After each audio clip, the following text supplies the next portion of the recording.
what was your journey from conventional medicine to internal medicine? And how did you even move in that direction? Because I think that today we're seeing a lot more of that, but you've been doing this for a long time. So I wonder what that transition was like. It was a stepwise journey into a lot of left-hand turns and pivots, I think. But the journey began in the Philippines. I took a hard left turn in my career. I was going into engineering, took a year off, and then had the opportunity to birth babies in the Philippines with a group of international midwives. And that experience of being around the birth of human life was so riveting and so engaging that the idea of returning to a program in robotics and machines just couldn't capture my imagination anymore. And so that was my entry point into the health career, and initially thinking maybe nursing, nurse practitioner, and then eventually slippery slope took me into the idea of just going ahead down that medical doctor route. And that journey came along in an interesting point in human history where I didn't realize in the 1990s, none of us knew at the time, that we were about to witness the most extraordinary explosion of chronic disease in human history. We were about to see the complete collapse of the human immune system, the human neurologic system, and the debut of things like attention deficit disorder, gluten sensitivity, Lyme disease, chronic fatigue syndromes, chronic pain syndromes, things that had simply not existed 10 years, let alone in the previous 1,000 years. And so it was a very interesting time to enter into this world of science and medicine at the point where we would lose it all. And now we recognize, 30 years later, that we're now in the midst of this sixth extinction event where we're losing biology at such an extraordinary rate. And we see not only cancer epidemics and autoimmune epidemics and the rest, we're seeing, pandemics and the results of this real disruption of neural anatomy and attention deficit to autism, from Parkinson's to Alzheimer's, and this breakdown in our cell-cell communication such that we would really lose our self-identity in this milieu of inflammation and destruction at the cellular level, which of course is manifesting at the macro level as well. And so we see the dissolution of sociopolitical systems and this polarization and the fear, guilt, shame paradigms amplifying as our biology collapses. So never before so interesting a moment to step into this space. And it's been a real exciting journey into realizing that the end is near of an old paradigm and the beginning is nigh for everything that we perhaps have not even yet imagined, because we are starting to realize that to be human health is really a description of an ecosystem rather than a single species trying to met out a survival paradigm within a complex ecosystem of life. One of the reasons why I've been so interested in your work is because I found myself going from being quite an healthy individual to then randomly having inflammation and having gut issues and whatever it may have been. And none of them were things I could even explain. Like I was living a generally healthy diet, or I was pretty active, or whatever it may be. But still, I'd started to see all these things. And so what started it in the first place at such a global level? Like what has been going on with our health, the food system and everything else? What's been happening that has caused it today, where I think the majority of us either are experiencing it or know someone who's experiencing it? Yeah. I think I had to go into the problem before I found some of the answers to your questions there. And diving deeper and deeper into the problem, I was trained in internal medicine, which is general hospital care, kind of your adult medicine and conventional pharmaceutical model, running ICUs and the like. I was a chief resident training residents and med students at the University of Virginia, and was finding that I wasn't finding the answers to how do I make my patients healthier. I was chasing disease, and it was getting more and more difficult, it seemed, every year to actually have a positive outcome with my patients. And so I felt like I needed more training. And I did endocrinology and metabolism for another 3 years. And that training really took me into what is the communication network of this exquisite symphony that we would call a human body. How does the liver talk to the brain? How does the brain talk back to the adrenal glands? How do the adrenal glands talk to those kidneys? And so that was the fascination of that hormonal network of communication. And that drove me down deeper into the second half of that specialty, which is called metabolism. How does energy get liberated within a human cell to manifest life? And the answer was just becoming obvious, was that it's actually not the human cell that's creating the energy. It's these tiny little microbes, these little bacteria that live inside of our cells that was liberating energy for the human cell to thrive upon. And those little bacteria, often called mitochondria, are very susceptible to toxins. I was developing toxins to kill cancer cells and was watching those toxins damage this ecosystem within and then make it very difficult for a cell to recover on a cancer journey. And so it was a realization that this paradigm of poisoning for the effort of health was just a chasing for the wind. So I'd spent 17 years of academia becoming an expert in cellular biology, becoming an expert ultimately in this little niche of chemotherapy, and realizing then at the end, oh my gosh, I'm chasing the wind. No matter how good my chemotherapy gets, it's never going to actually solve the problem that I face, because actually in human history, not a single case of cancer has ever been caused by a lack of chemotherapy. And so it was that kind of slippery slope of root cause, root solution to realize I'm not anywhere near the root of this thing. But my chemotherapy was in vitamin A compounds, which are nutrients, obviously, from food systems. And so that was a backdoor into the question of what happened in nutrition, that we would suddenly have all this cancer. If nutrition can kill cancer, where did that nutrient base go?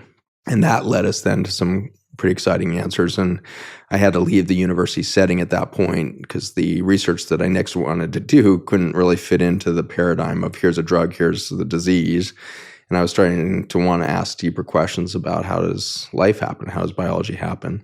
So I left in 2010, started a clinic that was, based in nutrition, an idea that nutrition could be the basis for reversing chronic disease and perhaps ultimately preventing it. And that was a daunting and scary moment for me because I had been trained nothing at all in nutrition. And so I was desperately looking for everything I could put my hands on in the nutrition sciences to try to find a path forward. And I was finding that the nutrition science was really disconnected from the deeper understanding of how biology worked.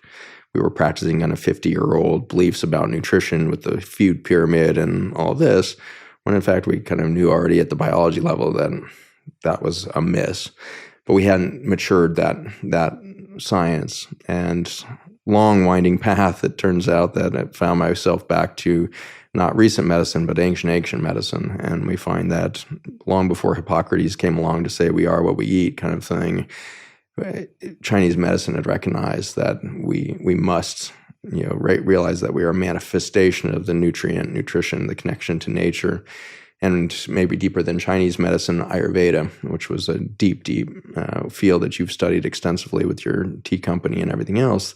This science of Ayurveda dates back 9,000 years, and comparing that to like 50 years of food science that we throw at the wall right now, it's been proven over and over and over again in vast different, people's groups and genetics and everything else. And so in the end, that long winding path took me back into this indigenous realization of we are of nature. We are of the earth. Each one of us is of the earth. And this is why we call ourselves earthlings, I suppose. But this human condition identifies that nature intended us into our existence and into our resilience and into our full potential. And it's in this last 100 years where we've accelerated this march away from that nature and the convenience lifestyles and the technology boom and everything else. And this has been that pivot point of how did we lose health? We simply distanced ourselves from nature further than we'd ever been. And we did it at these fundamentals, as you point out, of the food system. And so that was my slippery slope into what's happened to the food, which took us into what happened to the soil, which has taken us into a realization of, oh my gosh, we became chemically dependent both in our farming practices and our pharmacy of the hospital. And when we took both of those industries and said we will technologically create a new chemical that will allow us to grow food better and be healthier, we lost our underpinnings. We lost the foundation of nutritional health on the planet and the vitality of humanity. It's incredible, isn't it, that it feels like such small, simple changes, but then they achieve incredible scale, right? Like the idea of if you could find that to be the root, but the rate at which we've all been negatively impacted by it has been colossal. I guess right now, the individuals that are listening and all of us, it's kind of, we're in a challenging place because I think people want to be healthier, but they feel extremely conditioned by how they've been raised, how they grew up, the kinds of foods that they've been exposed to, the types of convenience, as you said, that they have already. And I find that that's probably one of the hardest things is habit change. Because like you said, we've marched so far away from being at one with the environment or being at one with the soil or being so close to our food. And now we're being so far away that it almost feels more abnormal to go back to nature because of the conditioning that exists. And so how difficult have you found it to help people actually reconnect with that which we've forgotten? when that's actually who we were, if that makes sense. I think it's almost impossible when you sit down with somebody in the construct of I'm going to prove to you that you're wrong. But it's incredibly easy to get there when you start in a state of compassion. Compassion is a much different energy than empathy. And I think we've lost compassion for our belief in empathy. Empathy is that effort to bring my energy, my vibration to your vibration, let you be the tuning fork, because you might have just been diagnosed with a condition. And if I sit down with a cancer patient, their vibration is in fear and, maybe guilt and shame because they're going to leave their children behind at a young age or whatever it is. And so if I dive into empathy and try to match that vibration, we get stuck there. We get stuck in the fear, guilt, shame paradigm. And I'm suddenly steeped in fear of I don't think I'm equipped to help you free yourself of this disease. I think you are going to die. I think that, and so I have these deep fears within me around the death of my patient, and they have that deep fear of death within themselves. And so that's typically where we go as humans right now, is we're taught that this empathic state of what is the vibration of the other person across from you? Can you match that? Therefore, you're in it together. Whereas compassion is a much different state of recognizing where they're at, listening to the song they're singing, but not becoming part of that symphony, and holding this other space, this other potential reality of, okay, yes, this has happened, but what is the alternative to it? And I think you lose that when you slip into that fear state, when you lose your creativity as soon as that fight or flight state kicks in on your sympathetic nervous system. The creative part of your brain shuts down when we stimulate the adrenal glands, which is, of course, what we're doing to our children with Adderall and all this. We stimulate with drugs those adrenal glands, and they lose their creativity. So we have whole generations now that have been taught to answer multiple choice tests at the cost of their own creativity, and performance is linked to their adrenaline levels. That is basically the same thing that's happening in every doctor's office in the world, is the physician is afraid that they're not going to prevent death in this patient, and the patient is afraid that they are dying. And for all that fear of an endpoint, we can't imagine life as a continuum, as a continuing energetic event that's vital and constantly regenerating itself. And so that's kind of the death spiral that we were in. And finding our way out of that had to do with realizing that nature has never seen an endpoint, has never seen death of an individual or a species as an endpoint. It's always new potential energy. And the beauty on this planet has continued to get more rich, more diverse, and ultimately more intelligent with every single iteration. We call it the sixth extinction that we're in because there's been 5 others. And yet life booms on this planet in ways that we couldn't have imagined before that last extinction. 60 million years ago, the dinosaurs were walking around on topsoil levels that were 30 feet deep. We're lucky to find 3 inches of good topsoil on the earth right now. 30 feet deep topsoils, root systems of ferns and palms that allowed for those forms of vegetation to fuel those dinosaurs into these massive bodies because there was so much nutrition, so much energy available. And then the topsoil died. An asteroid hit, choked the topsoils out, and life on Earth disappeared for a moment. And then it came back, not with dinosaurs, but with birds, mammals, humans. Not with palms and ferns, but palms, ferns, and flowering trees, deciduous trees, flowering plants, wildflowers. And so this has been a journey of iteration on this planet of life more rich and more intelligent at every single turn. And this needs to be embraced as a society right now as we anticipate the death of many things. We need to get excited for what will come next. More richness, more beauty is going to happen, and that's programmed into the matrix of life. It will get better, it will get more diverse, and it will get more intelligent.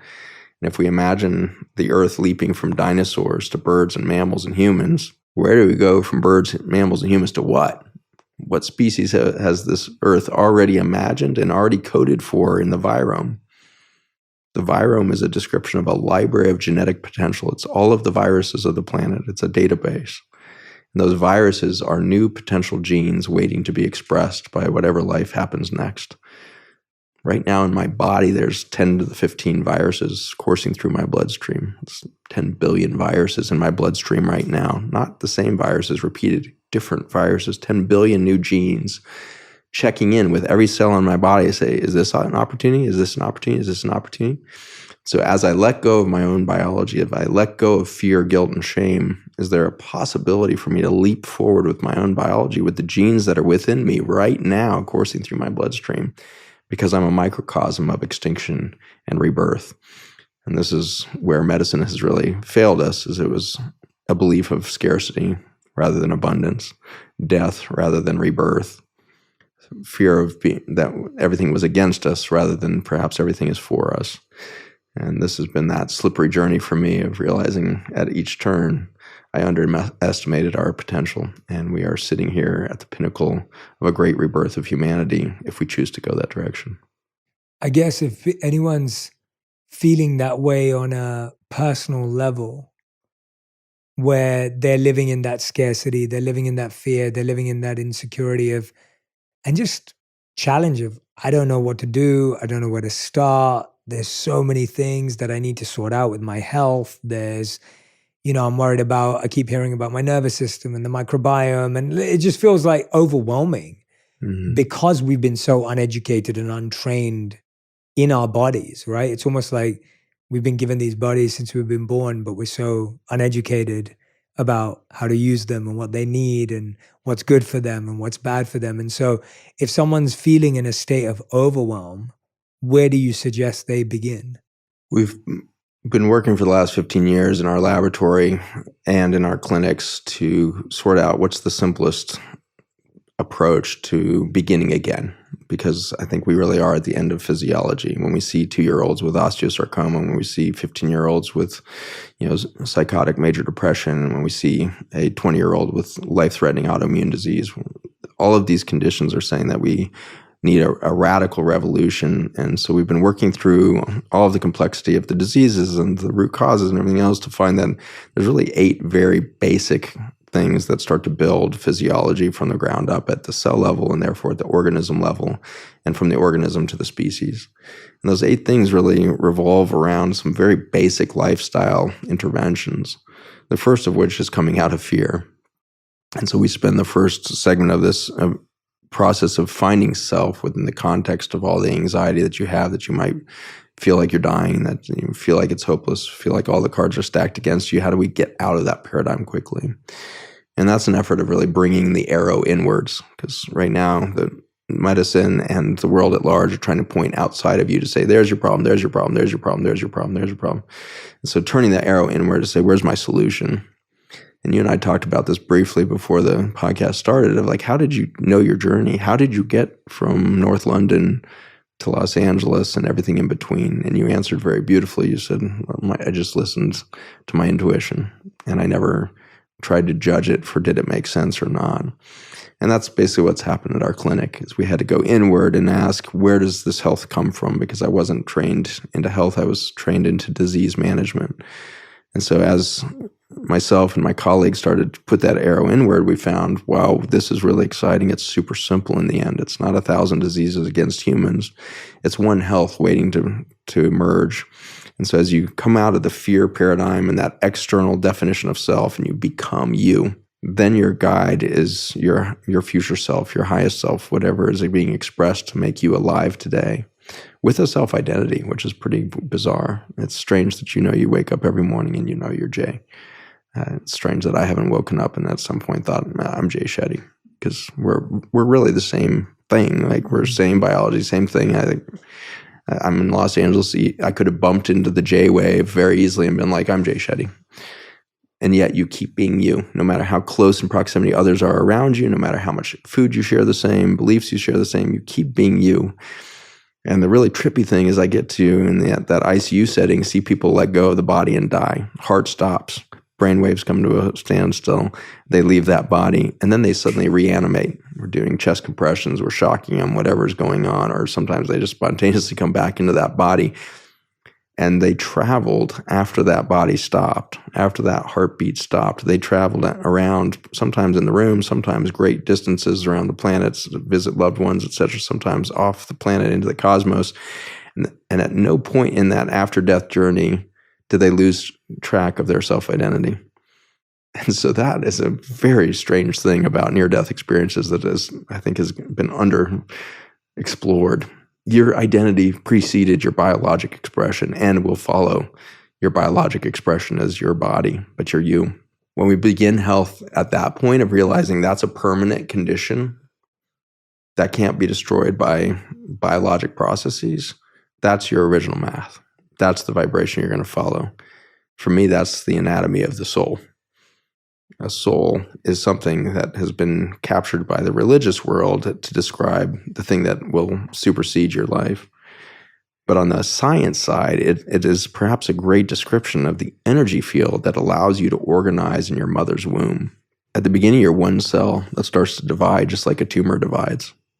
And then suddenly around replication 260, you start to differentiate. And suddenly a cell becomes a kidney cell or a neurologic cell or whatever it's going to become. And not only does it become a unique cell, it knows where to migrate to in a three-dimensional map to become that organ system. And we cannot find that map inside the human cell or in biology. That map seems to be in the physics field, which is to say in the electromagnetic field, which is to say in the space between everything. Your body, as solid as it appears to me right now, is 99.999% vacuum space, filled with an electromagnetic field, which is super dense, that organizes the reality of tissue around it. The solid is organized by the vacuum. And so that thing that organizes Jay Shetty every millionth of a second to reorganize itself, because you disappear and reappear constantly, approximately every millionth of a second, and you keep being you. You keep coming back every millionth of a second. So 1 million times a second, I'm remanifesting in front of you with a map from that electromagnetic field. So perhaps that's the anatomy of the soul. Perhaps that's the thing that holds the original you. And we have set this world up for dis-ease by convincing you you're a whole bunch of identities outside of yourself. You're a son, you're a father, you're a mother, you're an employer, you're an employee, you're a boss, you're this, you're that. Bizarrely, the more altruistic those titles get, the more likely they are to diverge you from self. For me, that was the title doctor. The whole world wanted to make me feel like that was the most important thing I had accomplished. And this is what gave me value in society. And it's been a long, bumpy 30 years since getting that MD kind of in behind my name to realize it's not the thing. It's not me. I'm something bigger than that. I am something more true than a compilation of somebody else's curriculum and some doctor's title. And when you find that original vibration of this is me, you become very potent. You start to tune to something bigger than the biology would have you believe in. And in that, you start to do something different with your relationship to everything. And that's the 8-point journey that we've put together for the Journey of Intrinsic Health, which is our program that we've been helping answer that question of how do you get to health? These 8 steps are laid out in this 8-week journey. And it's about that change of relationship to your food, to actually water. Water is really kind of backwards as to our understanding of how we hydrate and what water is. And then we also get confused about breath and our relationship to each little respiration we take. We're confused about what it happens when we fast and what does that paucity of stress on the neurologic system look like. We're confused about exercise. We do exercise kind of backwards as well. And so it's reforming the relationship to all of these lifestyle things that you've been told are important. But when you go and do the thing that's important, you don't get healthier. And that was a big question mark for all of us in the medical field. Like, we know people should exercise. And yet when we tell people who are overweight and diabetic to go exercise, they don't actually consistently lose weight and they very rarely improve their diabetes. Why is that? We know movement is important and yet it's not working. And I think it's because of this externalization of everything. And so since you're not you and you're this external representation of yourself, your relationship to all these things, food, movement, breath, fasting, the rest, are all backwards as well. And so this is the 8-week journey into the obvious, but in a completely new lens of everything's going to go internal instead of externally sought after.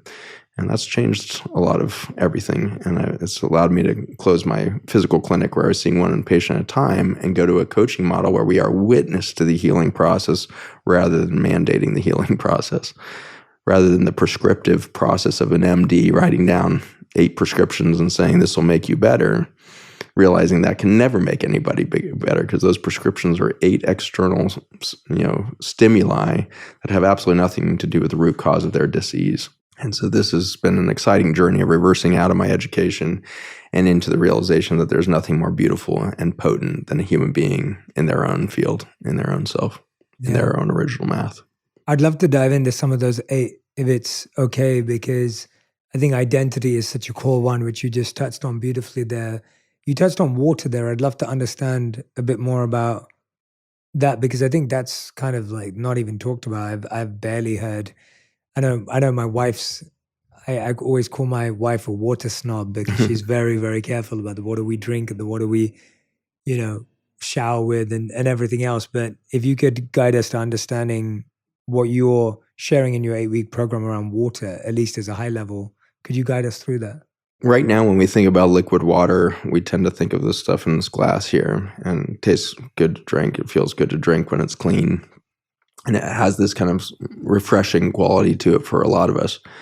But my body is 70% water, and not a single ounce of that is in this form. The vast majority of the water within my body is actually in a crystalline structure.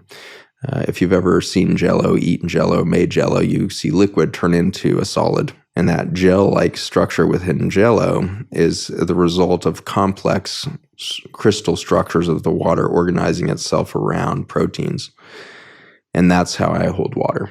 And it turns out that my biologic age and my likelihood of disease correlates perfectly with how much crystal water do I hold. That crystal water is holding something within it, and it's light. In a very amazing biologic phenomenon, this planet is able to capture solar energy in chlorophyll, which are tiny little mitochondria that live inside of plants, little bacteria. And these chlorophyll have been able to take CO2 and turn it into batteries. And the battery is a long chain of carbon. Double carbon bond is the most efficient battery ever invented by nature. It takes no energy to maintain the light within that. So sunlight is captured between 2 CO2 molecules, and then 8, and then 12, and these long carbon chains. And then we digest those by consuming food. And we liberate glucose, sugars, carbohydrates, fatty acids, and the oils in our foods. And we package that up in our liver and send it out to every cell in the body. And it turns out the human cells don't know how to use any of that glucose or fatty acids. There's no mechanism for releasing the sunlight. So it has to pass it down to the mitochondria living inside our cells. So it's basically the mitochondria in plants communicating potential energy to the mitochondria within us. Those mitochondria start breaking apart the CO2 and start releasing sunlight back into the cellular matrix. And that's what's being held within the crystal structure of water. And it turns out that when I drink water like this, I'm doing very little to support the crystalline structure within my cells. For this to turn into a crystal, it takes a complex relationship to a vast array of salts, mineral amino acid complexes, and protein structures. And that's where we kind of lost the hydration story. If I drink this water, it's going to feel good. It's going to feel like I'm hydrating myself for a few minutes. But I'm going to pee this out in the next 45 minutes. If I haven't emptied my bladder, it will be sitting in my bladder. It's no longer in my body. It's outside of my body again, because this pure water has no reservoir in my body. It has to pass quickly through my bloodstream back to the kidneys and get out to my urine. And so the journey into health is really a rediscovery of how do you get water into the crystal stage. And that it's a complex journey in some ways, but it is an exciting premise to begin with, is I need to be more full of light. How do I become more full of light so that I'm more vital, so I can repair at a faster rate than ever before, because there's more poisons in my environment than any other time in human history? I need more crystalline structure. And so we reevaluate water at that journey from your gut into the crystal form inside your cells, where it turns into that gel battery storage place for that light liberation from the sunlight for the animation of life to happen. And so that's a little bit of a nutshell of a lot more content that can be drilled into, but that's a little bit of that flip on the head of water.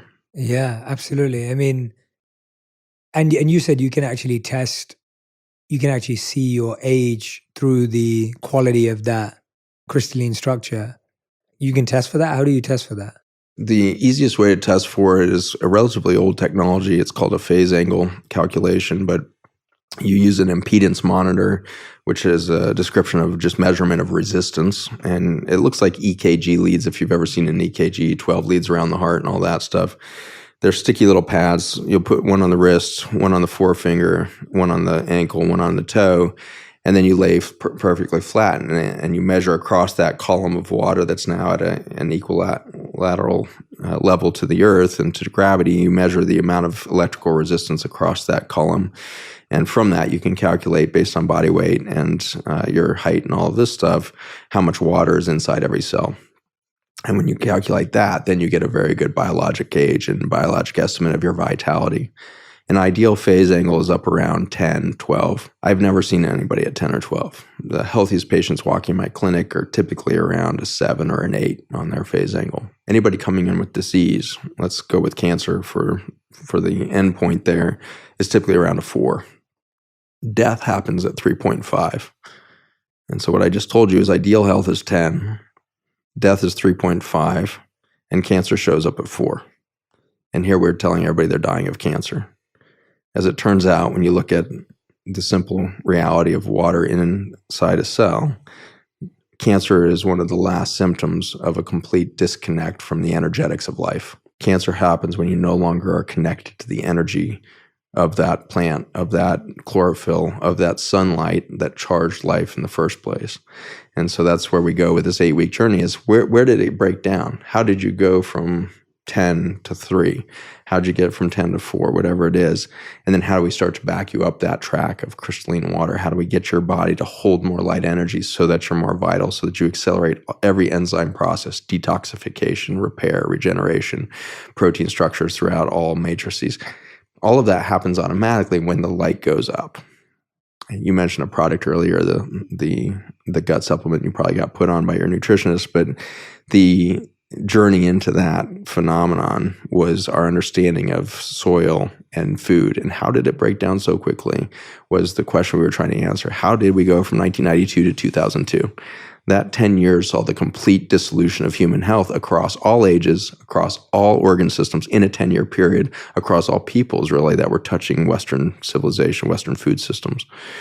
And in that journey, we discovered glyphosate. And glyphosate is the primary herbicide or weed killer in the vast majority, 90+% of the weed killers on the planet.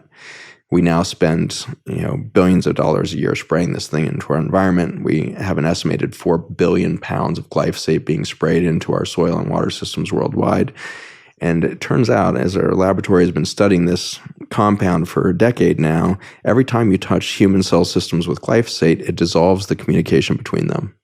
It disconnects you from the boundary of being human, and it dissolves that to the point where you don't know where you begin or end at human biology, and your immune system has to turn on to fight everything. So you were eating pretty healthy. You were exercising. You were living a pretty affluent lifestyle compared to the rest of the world, perhaps, and yet you weren't thriving because there was a chemical now in your food that was dissolving the boundary event, and your energy was now leaking out of your body quite literally. We've popularized the term leaky gut, but it's much deeper than that. That is happening at the individual cell level that's leaking light, leaking water outside of itself. And if you can't hold that crystalline water, you can't hold the vitality, the energetics of the plants you're eating, of the nutrition you're eating. And so you start to fade with your energy levels. And with less energy, you repair less well. And you start into this chronic disease that happened between 1992 and 2002. Chronic fatigue syndrome, chronic pain, everything mentioned. And so that was your personal journey. And then you got put on a supplement. What is that supplement? It's not actually a traditional supplement. Most supplements are like pieces of the nutrition cascade of a vitamin or a mineral or protein or whatever it is. This is way, way upstream of that. This is not a nutrient. This is, in fact, the small carbon molecules that form a redox signaling system, which is a fancy word for a wireless communication network between your cells. There's 2 ways cells communicate. One is through hard fiber optic cables. They can pass light energy back and forth for communication. And the other one is through this more ethereal wireless communication, so similar to your cell phone. Your cell phone sits there all the time with a complex transmitter in there. A transceiver really can receive and transmit tiny little signals, but it has to be picked up by a cell phone tower that will propagate that information at distance so I can talk to my grandmother. For me to talk 3,000 miles away, I need lots and lots of connections between all those cell towers to cascade through to carry that message. If you lose one cell tower nearby, your cell phone suddenly doesn't work. Nothing broke in the cell phone is an important reality. It just can't reach the bigger system. And so the disease of today is not actually a disease of a single cell. It's a failure of that wireless communication network. And so when a single cell gets injured now, it can't send out the signal of, hey, I'm injured, I need repair. And it sits there and accumulates injury. And with that accumulation of injury, we reach cancer. Cancer is a single human cell that has 20,000 unrepaired genetic injuries in it. And so this journey towards cancer is not only a loss of electric light and light potential, it's a loss of communication and the loss of that regenerative potential. And so we now have a whole society of humans, 8 billion of us, that are losing our light. We are dimming, and we are losing our cell-cell communication. Those cell phone towers are going down and we cannot repair. But nature always prepares for the worst. And the antidote, it turns out, to the death of communication, which is happening at the human level, is actually the microbiome, which is a term that's now thrown around a lot. And I think we all have a vague understanding. I think that's like bacteria or something. But really what it's describing is complex ecosystem. It's thousands, if not tens of thousands, if not millions of different species of bacteria, fungi, protozoa, and human cells alike, all getting into this coherent communication network. And so the microbiome is a description of a complex landscape of biodiversity. And each of those microbes, bacteria, fungi, protozoa, and the like, are making another variant of these small carbon snowflakes. And when those carbon snowflakes go into a liquid state, into the aqueous state of your bloodstream, or into that semi-aqueous state of the gel within your cells, they're able to transmit information long distances. And so we started extracting these from fossil soils before the last extinction. 60 million years ago, again, 30-foot topsoil levels, the healthiest microbiome the planet has ever seen. And so we tap back into the fossil layer of soil and start extracting that communication network. And the first time we put this on human cells was 2012. And I got to see in my lab, which was rudimentary at the time, some of the most ridiculous things happen in a petri dish that I just didn't even believe possible. And it was a journey from stopping asking questions about the cancer cells we were asking questions and studying, to healthy biology. Are we witnessing health in a petri dish? Is that what's really happening? Because so many things we're fixing and repairing at such a rate I never imagined before. And so it's been a very exciting journey to realize that the Earth has coded into her deep fossil soils a communication network that can help us out of our crisis, that can help us beyond this isolation of the single human cell and ultimately the isolation of a single human species, back into an interpretive dance with life itself. This vast biology within us and around us is ready to re-engage. We just need those cell phone towers up and running in our bodies. And that's what happened to you when you started ION. Yeah, no, thank you for explaining that. It's incredible how little we know. I mean, when I'm listening to you, I'm just thinking to myself, I'm like, we just don't know enough. And individually and collectively as well. But one of the things you talked about water, we talked about a bit about microbiome, which I want to get back into, but a big area that you're focusing on is soil regeneration. I think that's been something that's been more recently talked about, as opposed to something that we've thrown around, as you were saying about the microbiome. But talk us through that very key element of the environment.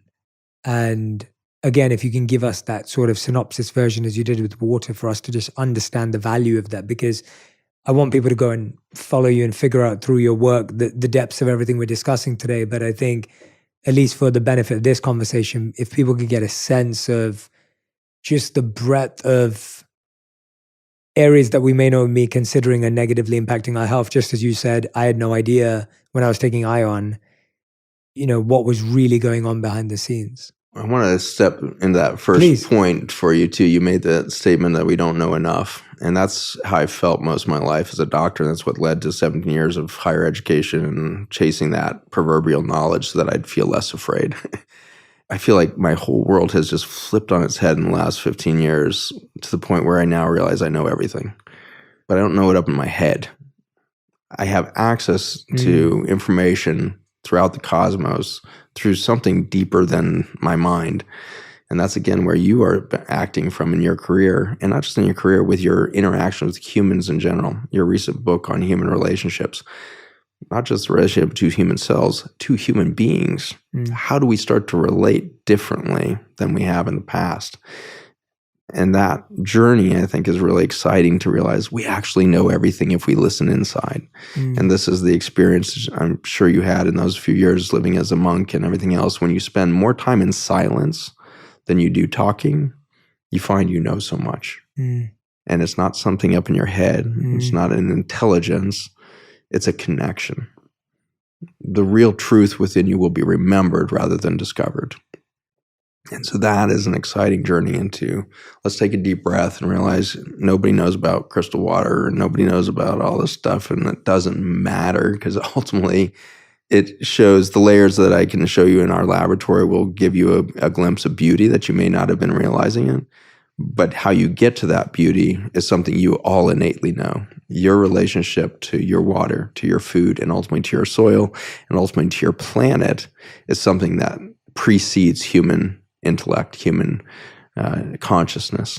And so we are now in a state of being where we can actually realize, okay, if everything existed, our capacity to become human existed before the moment we were human, what does that mean for our connection to the future? It's already here. It's already connected. It's already manifesting through the genome of the viruses, through the genetic potential of the planet itself. It's already here. So not only do I know myself right now, I have access to information of the future because it's already coded for in biology that hasn't quite yet appeared, but the information is already there. In the same way I can remember the past because it's coded for in my genes, that all the trauma, all the remembrances, all the experience of my ancestors, it's coded for in my genetic code. It's not in my head. It's within every single cell of my body, resonating in a crystalline structure that we would call the fourth phase of water. And we resonate in that liquid crystal state to know self and then to express self within that matrix. So deep breath for all of us right now, this part of the podcast of like, you know what? We're connected to all of it. We don't need to know it in our heads because we already have access to it. Beautiful, yeah. Then the soil. So how does the soil come into importance? The soil is a living life form, the most complex living life form on the planet and in life itself as we understand it. We've never measured a more beautiful system than the soil. A teaspoon of soil has more organisms than are humans on the entire planet. A teaspoon. And so that there's a complexity and a brilliance and a beauty of that living ecosystem of soil that dwarfs our current understanding of cell biology. We can't actually measure in a petri dish the behavior of 8 billion different species in a teaspoon of soil because we haven't developed good enough scientific measures and fast enough computers to compute that much information so fast. So we tend to study one species of bacteria and make a whole bunch of conclusions that maybe it's bad for us. Well, this whole concept of bad bacteria and good bacteria of the probiotics has really dissolved now. We realize there is no such thing as a good bacteria or a bad bacteria. There's only a healthy ecosystem or a monoculture. Monoculture, or the death of biodiversity, is the demise of life. A push towards biodiversity is the matrix of health. And it is unfortunate that over the last 100 years, we've developed a deep economic and physical labor dependence on chemicals for our farming and agriculture. These chemicals destroy the biodiversity of every ounce of soil we put these chemicals on. They function as antibiotics. Glyphosate, that most common of herbicides, has been patented as an antibiotic, antifungal, antiparasite. It literally demolishes life within the soil that it touches, and yet this is what farmers are trained to use. We genetically modified all of our seeds so that the food would be sprayed repeatedly through its lifespan with that chemical. And so Roundup Ready seeds means poison-tolerant food system. But when, as a microbiome, you are not prepared for that poison, or as a consumer, as an animal upstream, you're not prepared for that injury, you become poisoned in a way in which you are not Roundup ready. Neither was your microbiome in your gut, which is your soil system. And so all this focus on gut health of the last 10 years is simply a description of soil is important. It's where life comes from. Life comes out of biodiversity and relationship, cooperation of biodiverse inputs. Regenerative agriculture is a description of this revolution that is afoot, that we are participating in. Our nonprofit Farmers Footprint has been part of this effort to increase awareness and learning, impact, and innovation around the opportunity for farmers to shift away from the belief that they're there to grow bushels of corn, and instead they're there to grow life within their soil systems. And when every day they wake up asking, how can I create more life and diversity within my soils, instead of what can I kill today, which is what chemical farming is, which invasive weeds are now attacking, what ICU life support do I need to put my farm on? Oh gosh, I'm out of all these nutrients, so I need to intravenously inject all these nutrients with all these chemical inputs. It's an ICU condition in the farm, just as it's an ICU condition in my hospital. And so this is a journey really into realizing that we are doing ICU care because we lost the matrix of life, which is biodiversity, which is the soil within your gut, the soil beneath your feet. And it's exciting to realize that we can participate this at every level. If we walk out in your yard right now, you have an American lawn, and an American lawn is the third largest crop grown in the United States. There are 40 million acres of lawn, Kentucky bluegrass, grown in this country. There's only 120 million acres of farmland, 40 million acres of grass, so that it looks nice or whatever it is. We have lots of reasons, convenient, you can just mow it, whatever. If we were to take that 40 million acres of lawn and convert that to food forests in our backyards, front yards, and the rest, we would never go hungry. And in the next 70 generations, there could not be hunger because we would have so much food bursting from every yard. In World War II, we came close. We had lost the food system. We had lost supply chains. We'd lost economics. And so we were growing our food in our backyards again. By 1945, Americans and the British in London and the rest were growing 45% of their food system in their backyard, victory gardens. We called them victory gardens because the campaign was, if you don't grow your own food, we're all going to lose the war. If you grow your own food, we will be victorious. Russians long knew this. Russians had really built really complex systems of what we call today peasant farming systems, where there was a lot of redundancy and a lot of hyper-local marketplaces for food systems. Russians survived some of the worst fast starvation events in history during World War II, and they won the war against the Third Reich for their resilience. And a lot of that resilience was their connection to nature, their proximity to their food system. The Germans ultimately failed because they had 3,000-mile supply chains and the food couldn't get to them. Today, the United States of America is failing because we have 3,000-mile supply chains to the food that's not grown here in this country anymore because all of our soil is dead. The cost of putting seed in the ground now exceeds the cost that it can be sold for.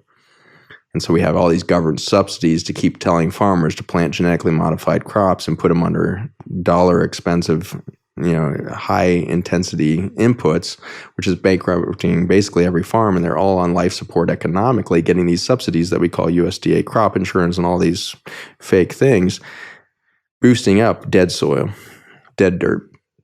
And so if there's a belief of homeland security, if there's really a belief of nations are, capable of safety, you have to begin at the soil. And presidents long back have recognized this. Franklin Delano Roosevelt said the future of every country is in their soil. And he said that because we were in the Dust Bowl, which was a devastation of our topsoils due to poor farming practices, and we were starving as a nation. My grandfather worked in the White House with the Roosevelts, and he was the head of philanthropy in the New Deal in getting these soup kitchens rebuilt. And so traveling around with Eleanor Roosevelt, serving soup lines that were miles long of people starving in this country because their topsoil had died. So twice in a single century, we've destroyed our topsoils through poor understanding of biology originally, and now a codependence on chemical farming and antibiotics as a mechanism for growing food. And so for that, we have 3,000-mile supply chains, and every city has now become a really vulnerable island. And we saw that in the pandemic. Suddenly grocery store shelves were empty because the ships couldn't get in through the ports, the trucks had stopped driving, and there was no food on shelves. It is a very desperate situation we're in the United States, but unfortunately we have exported that behavior of food systems to the entire developed world. London is now as vulnerable as the United States and the rest. Paris as vulnerable. Los Angeles, where we sit today, has a 3-day food supply to millions and millions of people. And so if an earthquake happens and disrupts the one highway system that comes into Los Angeles, we will lose our food supply in 3 days, and we will have a massive riot and humanitarian crisis on our hands. We are an island unto ourselves, and our food is 3,000 miles away, and we're not realizing it. Instead, we have 40 million acres of grass that we can't eat. And we're spraying that with Roundup in our backyards to kill the few dandelions, which are the only edible and anti-cancer compound that's in your backyard right now. And so we need to start realizing we need to eat that dandelion green, not the dandelion flower. Before it flowers, you're eating that green, and you're getting the nutrients, and you're getting life back in. And you go beyond that, and you say, let's get some beets and turnips and all the rest. Let's get some other root vegetables in there. And suddenly your backyard could turn into a bounty of safety for your family, for your community, and the rest. And so this is the paradigm shift that Farmers Footprint is really working on, is can we realize how vulnerable we've made ourselves as individuals, not just at the biologic level of our chronic disease, but also the societal level as we have divorced ourselves from soil.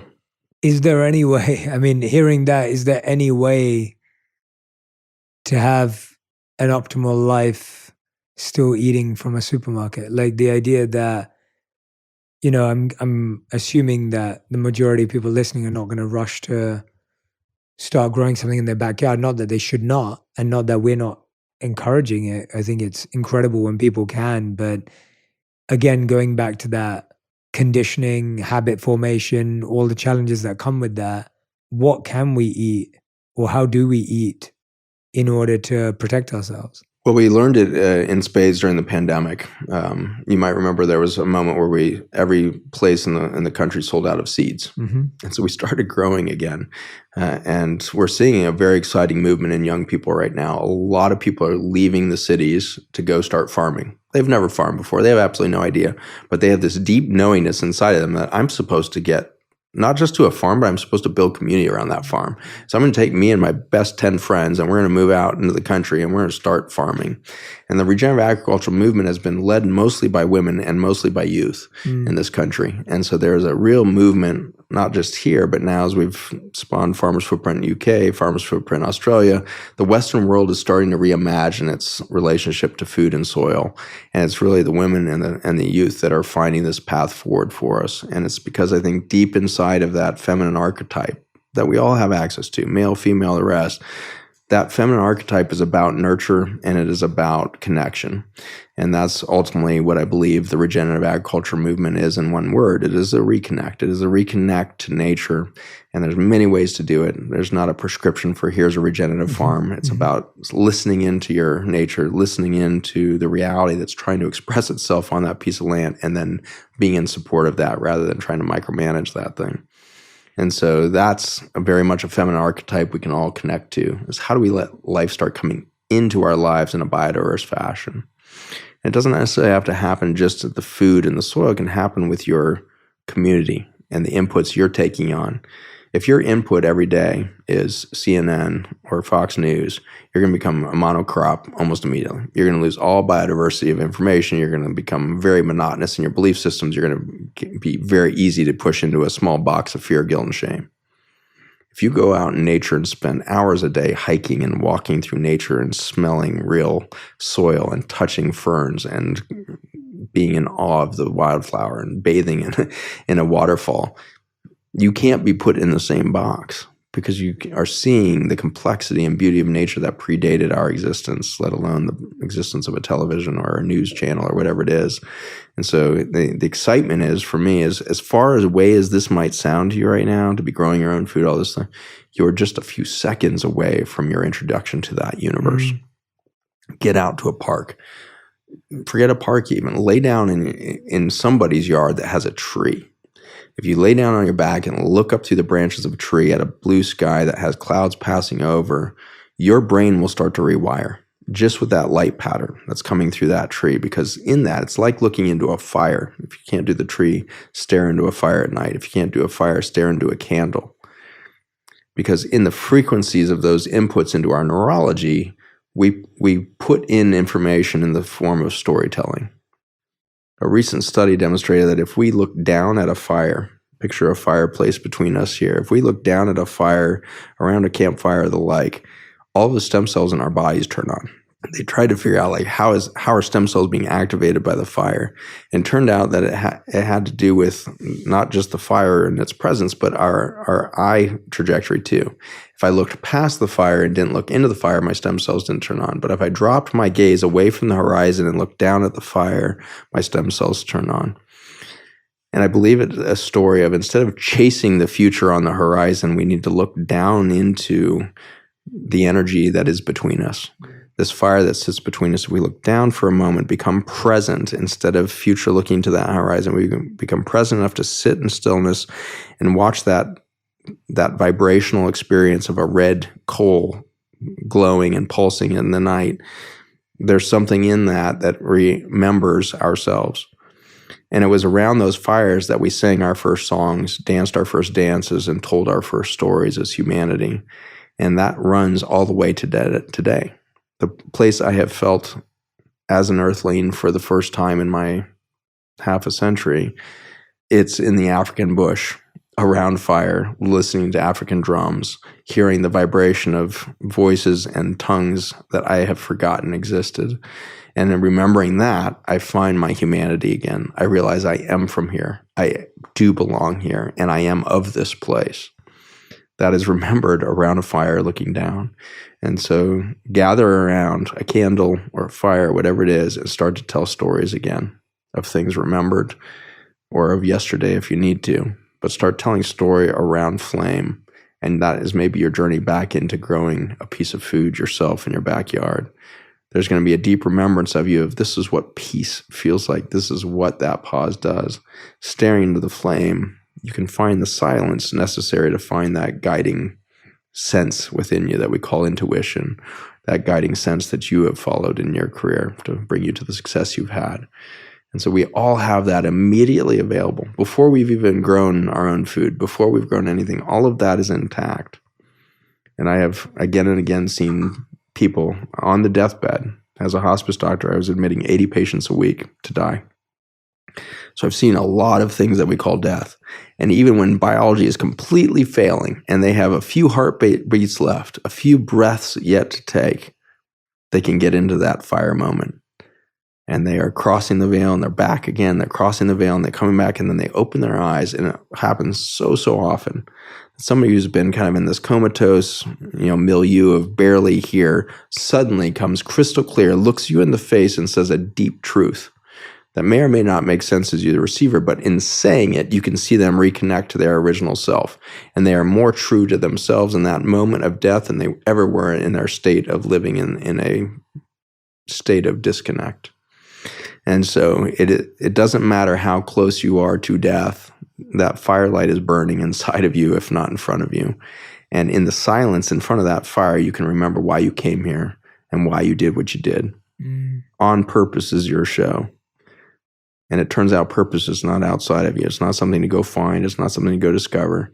That purpose is you being you. Mm-hmm. That original math that vibrates to animate your biology into a living life form for a moment that we would call a human lifespan. You're vibrating there, and the purpose is to be you in this form, to take in the light energy of the cosmos, of the food you eat, and express it in vitality within that liquid crystal of your body to vibrate. It's the vibration that makes you alive. And that vibration can be shaped by your thoughts, your beliefs, the words you carry, and the feelings that you have towards one another. And so this is our moment right now, as we can burn bright at our death moment, on our deathbed, 60 years, 80 years left, however long is there on our march into that. We can rebirth now to come off of hospice and become a new species, become a new humanity, become a new expression as we lose fear, guilt, and shame, because we look past the death that we all fear and realize that life is abundant and it's infinite and it's always in its next transformation, next expression, which is always chasing more beauty and more intelligence than the rest. And so we sit here around a fire now talking about the demise of all things to realize the birth of everything. I find your responses so refreshing.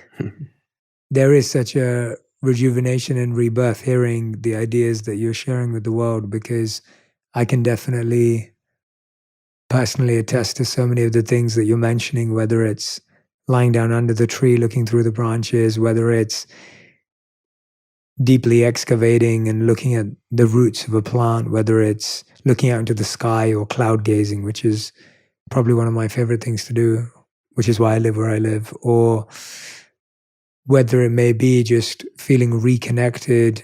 One of my favorite things was when my wife and I went to Hawaii a few years ago, and we fell in love with it because we felt the people there had their own language for a culture that we've learned differently. So having studied the Vedas, the worship of the sun and the moon are such big parts of the Vedas. And when we were in Hawaii, we would go out on a kayak every morning and pay our respects to the sun. And it always felt beautiful to do it in the Hawaiian culture and through their traditions. And I remembered we walked around where they were showing us the petroglyphs and the writings and the stories on the rock. And there was this one particular one which repeated itself, which was a expanding circle. And it was said that whenever a child is born in Hawaii, its umbilical cord is placed on the earth and a circle is drawn around it in that very spot, so they can always come back to that and remember that they're always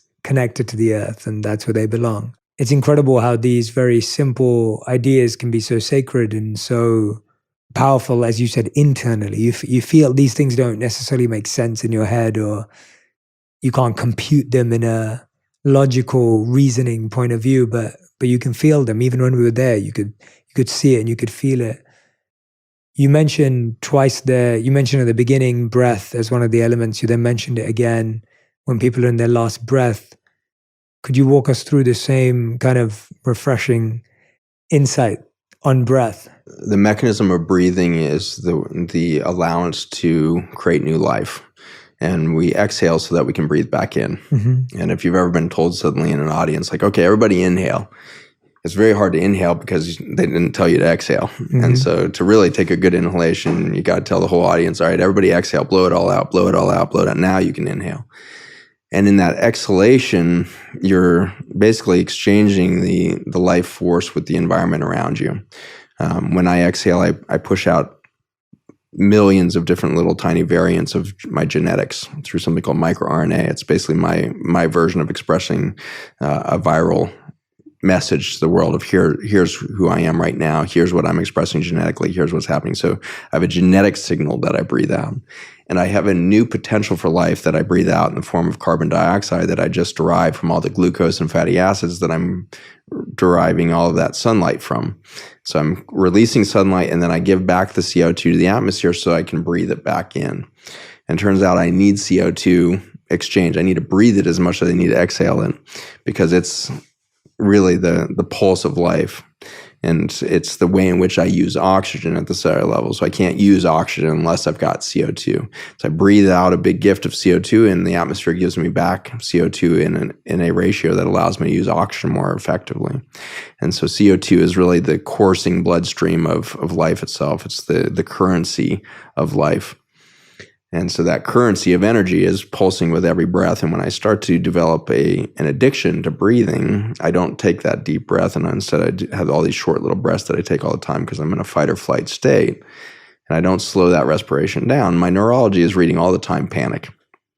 And so in the same way that we're addicted to water that can never turn into a liquid crystal and therefore we're always thirsty, in the same way, I always taking 16 to 20 breaths a minute because I'm afraid I'm going to run out of air because I haven't been taught to actually breathe. Mm. And so the planet is now doing this as well as humans. The planet can't take a deep breath right now because its lungs are the soil system. We've now killed 97% of the soil systems of the planet. 97% of arable soils on the planet are now depleted or severely depleted of their metabolism, their ability to breathe. In an ideal state, this planet breathes in a deep breath at night and then exhales in the morning. And you can watch this happen, especially in humid areas. I live in Virginia, and along the Blue Ridge Mountains at night, if you stand up high on the mountains, you get to see the forests of Virginia breathe in, and it looks like banks of cloud suddenly get sucked down onto the surface of the trees and then down into the canopy and down into the earth.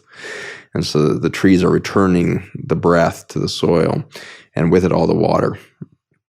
In the morning, it exhales, and all that water appears on the surface as dew on the grass and in the canopy and everywhere. Well, that dew is now very cold because it was breathed out by a deep geothermal cooling thing that we call the planet. The warming of the planet is not being caused by CO2 or greenhouse gases. We've been given a very half-truth by our political systems that with Al Gore and the rest have said CO2 is our crisis. We've now pledged $40 trillion by 2050 to suck CO2 out of the atmosphere and all that because we've been told it's the problem.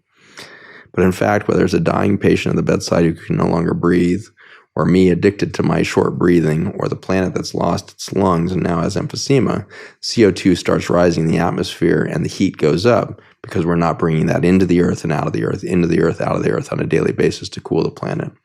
We lost the lungs, therefore we lost the exchange of life through CO2, and we lost the geothermal cooling that comes with breath.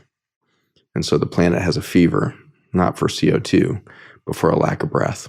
And so this is the transit that we need to do as a planetary, participant, is we need to be part of the solution. We need to allow the Earth to breathe again. I find it interesting that, you always find the micro story in the macrocosm, and you find it fractally, which means at every single level of expression of nature, you'll find the same truth. And here we were in the middle of the pandemic where people were going blue because the oxygen could not exchange from their blood cells into their cells, perhaps in part due to a virus. But deeper than that, we had covered our planet in the highest levels of carbon contamination in history because of the largest fires that had raged for the year and a half before the pandemic. And then all the way through the pandemic, we had the largest fires all over the world that ever happened. So for all the poisoning in the atmosphere, we had cyanide in the air at levels unprecedented. We were breathing in cyanide, which causes this respiratory failure. We were ascribing it again just to the virus, but I think it was a lot of different factors happening at that time. We were losing our ability to breathe. Meanwhile, the planet's warming up, and CO2 is going up in the atmosphere. We can't breathe. The planet can't breathe. We couldn't breathe as a species. And then we get this extraordinarily tragic moment where we watch a police officer with his knee on the neck of an African-American man, and he dies in the streets screaming, "I cannot breathe." At every one of those fractal levels, we got to witness the suffocation of life. And it was suffocating in that moment with a police officer who's too afraid to move. And maybe angry, maybe lots of other negative emotions in there, but ultimately it's fear of death, fear of being different, fear of everything other than self. So that knee stays on. And right now we have our proverbial knee on the neck of this planet. We are not letting this planet breathe because we're afraid we might go hungry. So we're waiting for technology to save us. So we have more and more genetic technologies. We now have robots trying to mine food out of the earth. We're waiting for more and more technology, and we just will not let the knee off the neck of the planet because we're afraid she won't provide for us. We need to let the knee up. We need to be confident that we are one species that is the compilation of hundreds of thousands of species that has made life possible. We need to start to breathe together. We need to move to a point where there is grace rather than fear, where there is joy rather than guilt, there is love rather than shame. And to get there, we're going to have to trust that we are supposed to be here. We are not the cancer of the planet. We are the potential energy of the planet. We are the highest expression that the planet has made so far, and we can stay to play if we choose. And so we need to take the neck off the planet. We need to take the knee off the neck of the planet, take the knee off the neck of one another, and start to move in a state of abundance. And we will do this as we find those quiet spots around the flame. Breathe slower, breathe deeper as individuals, as a planet. And in so doing, start to feel the future. And this is the mystery that we see baking all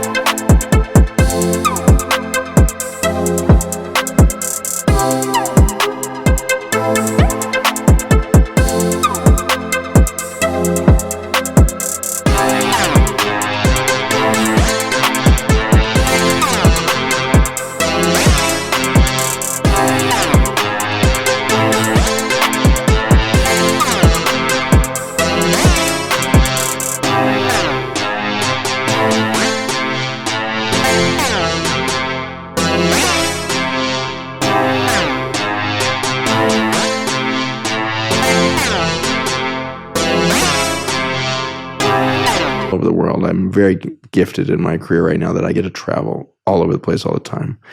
And so in the more than 1.5 million miles I've flown over the last 10 years, I've gotten to meet nearly every people group on the planet. And I've spent time in so many continents over the last couple of years. And for all of the fear and guilt and shame that we just exercise as a planet, I have never seen more optimism, more excitement, more of that bubbling energy of, oh my gosh, it's about to arrive. We are about to arrive. Something is about to happen. This is so exciting to be alive right now. I hear that all the time. It's so exciting to be alive right now. So what is the light that's shining so bright in humanity as our biologic light dims? I think it's the original math. I think it's the soul. The energy that animates life is burning bright right now because it is not diminished by the energies that it was putting into the biologic expression of humanity. It is burning brighter because it says, look beyond the flesh to find the truth. And in that energy field, you will find the new life that will code for your new future. And so we have to get to that hospice moment. We have to let the lights almost die out so we can cross the veil and see the truth and then come back and change everything. Incredible. Dr. Zach Bush, if anyone's listening right now and they want to find that optimism, maybe join your 8-day program, like to learn more about the solution aspect of everything you've been sharing today, where should they go? How can they connect with you and connect with your work? The easiest place for all the work is zachbushmd.com. The journeyofintrinsichealth.com is the 8-week program. The intelligenceofnature.com is all of the deep soil science and the supplements and everything else that have come out of that soil science and the study of glyphosate and the solutions to it. There's an opportunity for you guys to engage also just in community with us, because it's one thing to take a supplement or take a class, but ultimately if we don't come into connected community, we're not going to create that future that we have. And so there's an opportunity for you to engage in the community platforms that we've been creating across many of these products, going deeper than the product to really start to create the solutions for the future that we can all feel is already here. And that's my greatest excitement, is watching people come together. There's something called quorum sensing that I find really beautiful. When you get enough biodiversity into a living environment, suddenly the whole thing does something more intelligent than any constituent can do. And so we need to do a quorum sensing moment as not just humanity, but as a planet. And so we need to connect to our ecosystems and diversity and cultures, and for their diversity, the arts, and their diversity, the dance and the storytelling and the flames in a million different iterations. Then we need to bring that in together for a very bright flame to burn, and for us to connect to that quorum sensing moment where we do quantum intelligence, not from the mind, but from that knowingness within you. And it's in that community connect that we hope to meet you. It's beautiful. Thank you so much. I hope that everyone has been listening and watching. I hope you go and check it out. And Zach, we end every episode of On Purpose with a final 5 or a fast 5. And these questions have to be answered in 1 word to 1 sentence maximum. And Zach Bush, these are your final 5. So the first is, what is the best advice you've ever heard, given, or received? Slow down. What is the worst advice you've ever heard or received? Stop moving. Stop moving. Question number 3, what's something that you used to value that you no longer value anymore? Marriage. Interesting. In what sense? You said 1 word. Yeah. Now I'm digressing. It was my most important value system through most of my life. And it's not to say that marriage is not important on our human journey, but it was the Course in Miracles that really unveiled what was happening in my effort towards marriage. And I enjoyed my marriage, a 20-year marriage with my wife and 2 amazing kids. And then she found a new path, and there was a decision whether to see that as failure or to actually, for the first time in our 20 years together, practice the part of unconditional love. And I realized during our journey towards divorce, when I realized that she was definitely going to take this other path, it was a realization of, I really do love this person, and I'm sitting here telling her how much I love her, and therefore she shouldn't leave me. Oh my gosh. What is that? That is the deepest condition I could possibly. I love you, but only if you stay right next to me and I own this thing. And so that was my journey personally into deep heartbreak that led to the deepest joy that a person can have, is the exercise of unconditional love. And I certainly didn't do it perfectly. I didn't do it well, but my gosh, did I live differently after that moment where I realized I can love her on this path that she knows she's chosen. And we've gotten to watch both of us bloom into people we could have never become in that marriage, because it was a box that was an agreement of no change. And as we back up, I think we're going to realize that we put love and relationship into a box of ownership just in the last couple 100 years. It never existed before.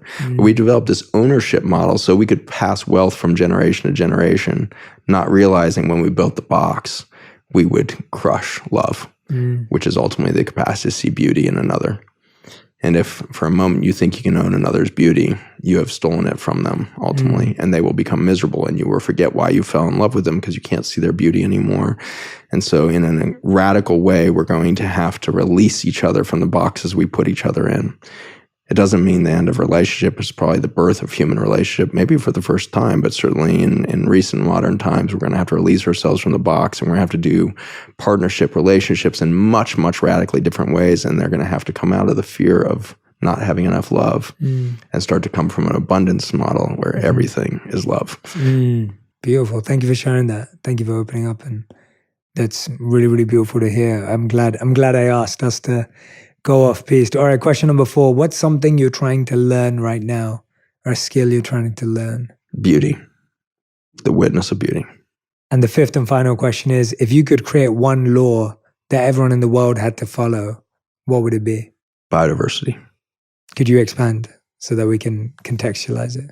There's a known phenomenon of blue zones around the planet where people tend to live past 100 years. And so here we are on the #1 health podcast in the world. What makes people live longer than 100 years? And we tried to boil it down to nutrition, and we found that almost every one of them ate completely differently. And some of them ate only cooked food, only meat, only veggies, the whole thing, only raw. We saw it all. In the end, what we have found is that those that will live under 100 years live in a culture and communities that hold at their highest value the opportunity for new connection to biodiverse ideas and peoples. And this was taught to me by a couple out of Ikaria, Greece, a Grecian island that is an incredible blue zone there. And they came and prepared a traditional 5-course Greek meal for a group of us. And I gave this toast at the end that said, this is the microbiome being nourished, and we'll live forever. We'll be like a blue zone because the nourishment is so deep. The nutrients are so rich. It was all from, said this beautiful thing. I was crying. Everybody's crying because it's a beautiful toast. And then a guy from Ikaria stands up and says, "Doctor, that was very interesting, but you're completely wrong." And he said that the only reason we live past 100 years is not for what we eat, but it's because every night there's a chair set at our table hoping that somebody we don't know shows up and shares that meal with us. In Ikaria, we never ask each other, "What did you eat last night?" But we always ask, "Who did you eat with last night?"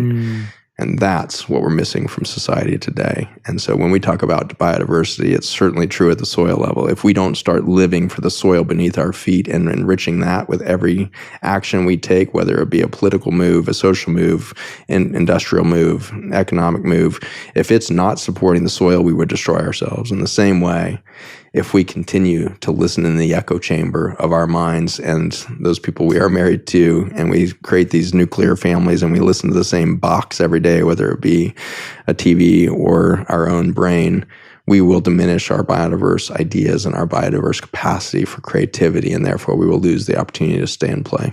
Dr. Zach Bush, thank you for such a fascinating and unique conversation, one that was full of refreshing insights and ideas. And I'm hoping that everyone who's listening and watching wherever you are in the world, I hope that you'll go and follow Dr. Zach Bush, learn more about his incredible work.